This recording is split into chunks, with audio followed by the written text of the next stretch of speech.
Hey, it's Carrie, and I've got a question for you. Are you listening to someone else's story? The reason I'm asking this is because I'm out here in Las Vegas at an event, and I've never been here before. And I'm up really bright and early because I'm used to East Coast time and we're on Pacific time. And I went downstairs to the front desk to ask them where I should run, so I don't know the area. And they said, oh, we've got a great 1.5 mile run right around the property. It's beautiful, you'll love it. And they said, this 4.5 mile run, that's crazy. Nobody wants to do that. Well, you know what's interesting is that I'd come downstairs with the intention of doing a run somewhere between 2 and 3 miles. And he said to me, the 1.5 mile run is perfect. Nobody needs to do more than it. And in my mind, I started to listen to him.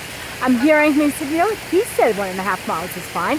Why should I do more? 4.5 miles, clearly way too much for anybody, he told me.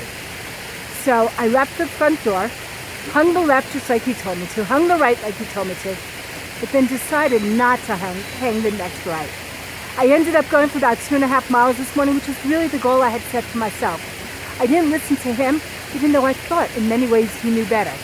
So what my point for you today is listen to yourself. Know what your goal is. Don't listen to other people when they tell you you can't do it or you shouldn't do it. Know what your goal is and go for it. And have an absolutely fabulous day. Bye.